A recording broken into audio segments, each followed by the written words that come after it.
Dave, I imagine it's been a bit of a quieter week around Carrington this week. Just start by telling us how preparations are going. Um, yeah, it's not so much a quieter week. You have to, I suppose, analyse the game, close the game off from last week and quickly move on to what this week looks like, the early part of the week. We have to assess where we are in terms of injuries, players that might be out, players that are coming back. Look at, I suppose, what we need to do whilst looking at the way Wimbledon go about it. And then a little bit more detail as you get towards the back end of the week now, going into what the game looks like. But I suppose a pretty bog standard week in terms of our work, minus a couple of players through international duty, but a few players back on the grass and hopefully not far away from first team return. You said last week that even at 2-0 up, you felt your side were maybe a little bit flat at times. Is that a confidence thing, do you think? And how easy or difficult is something like that to switch? You could look at that. You can look at lots of different reasons for it. I think it's a culmination of factors. I think last Saturday in particular, and this weekend might not be too dissimilar. It was a warm afternoon, sun out. Certainly from a spectator perspective, nice day to come and watch a game of football and all them things. And I suppose sometimes, especially when you do start games can be portrayed as being a little bit too easy. We got ourselves into a lead without being brilliant. Had some good chances in terms of our counter press, won the ball in good areas, could have scored before we did.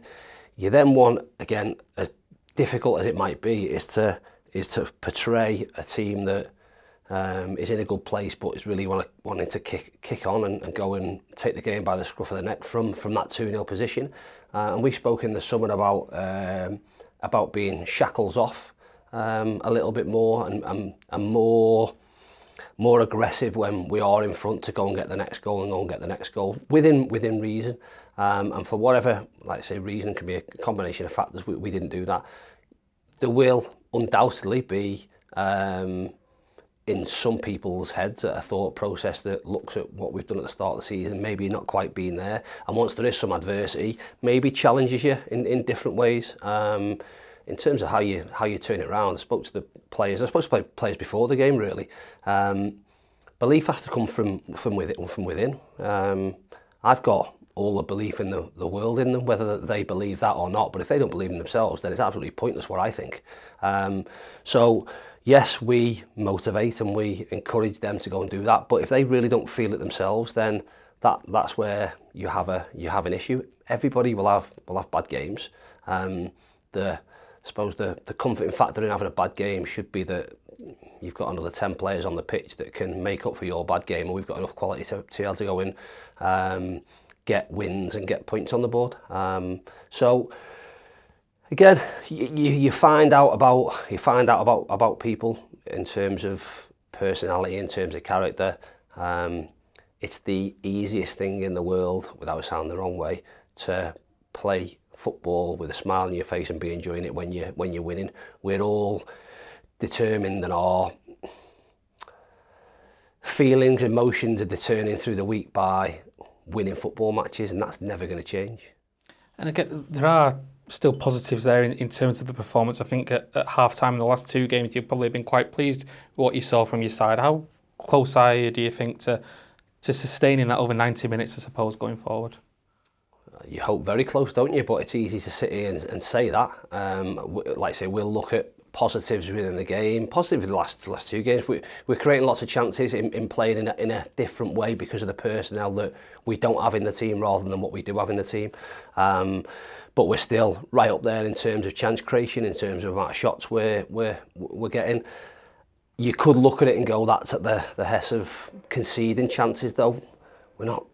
Again, Mansfield game, in terms of the amount of shots we let against us, was down to bad organisation and poor communication in terms of the shape that we had. Yes, we had some people in positions they're not used to, but that is an unfortunate consequence of where we sit at the moment with the injuries we've got. But in saying that, the goals that we can see come from poor mistakes. It was exactly the same on Saturday, in terms of, if you want to really break it down, There's been 3 goals from set pieces, one from our throw-in that we don't do properly that results in a break, one from our corner that we break away from. We're a moment away. Paddy's pass to Will could see him through 1v1 with their goalkeeper from the halfway line, but turnover in possession and the ball's in our net within 5 to 10 seconds, and we're 6v3 in the penalty area. Defenders need to do their jobs.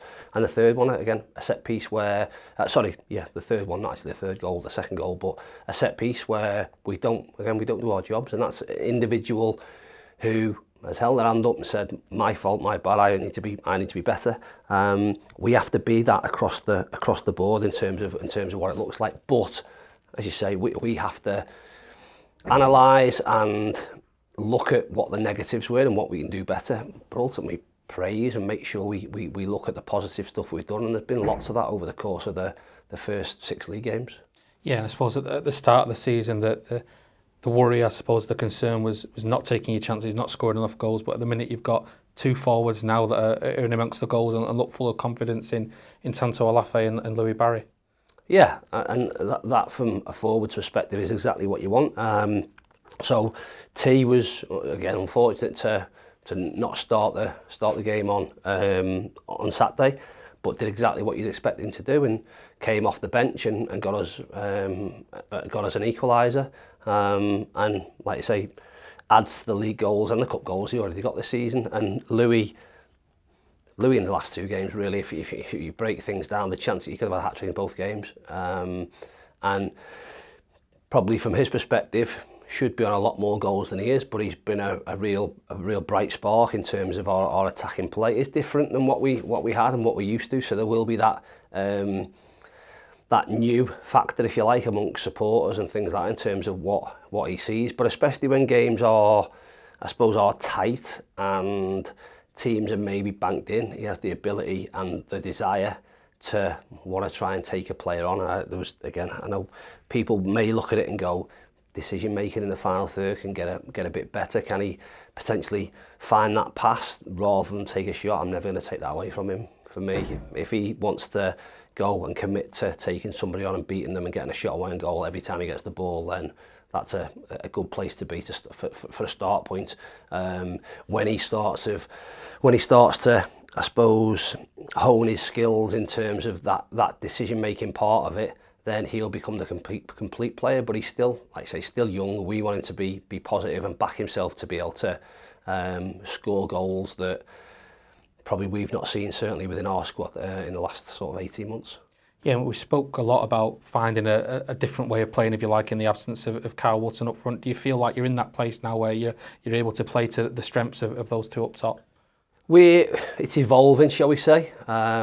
We have to be braver, and again, there's going to be then more of a reliance on goalkeeper, centre backs, wing backs, defensive centre midfield players to be able to get on the ball and find our attacking players with the ball. So if you look at what we've got at the back end of the pitch then and what we've got at the front end of the pitch, we need to get Louis, we need to get Tanto, we need to get Paddy, we need to get Nick Powell, we need to get Sarge, we need to get Will Collar, we need to get Odin when his involvement's there, we'll need to get Miles, we need to get on them on the ball in good areas to be able to go and affect the play.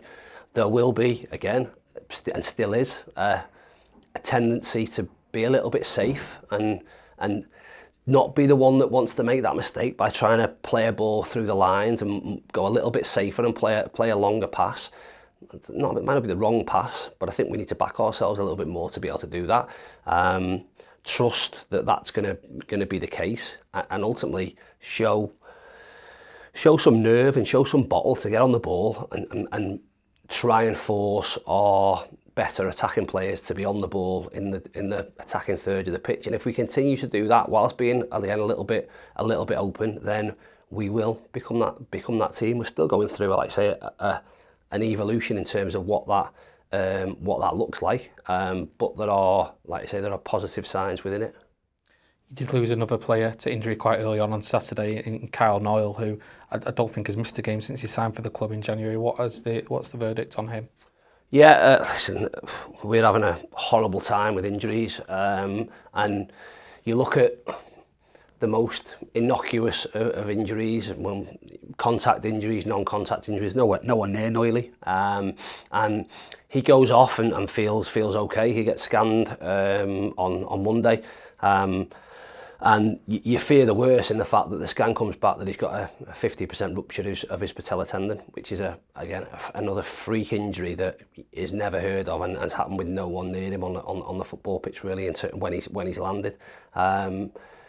That then looks a really serious injury, and you're probably looking at many months rather than weeks. Fortunately, we've had some better news in terms of what that looks like, and he's not going to be out as long as we sort of feared, which is great, but he's still going to be more than a couple of weeks, shall we say. And if we get him back within 6 weeks, then we've probably done a decent job.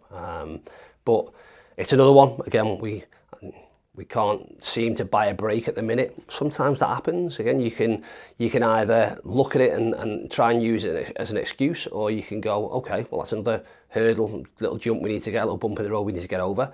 And that will give somebody else an opportunity. Probably doesn't come at the best moment for us in terms of having other people out, but we crack on and deal with it. Yeah, obviously left you a little bit unbalanced in terms of the options you had available on Saturday. Ryan Rydell moving over there at one point.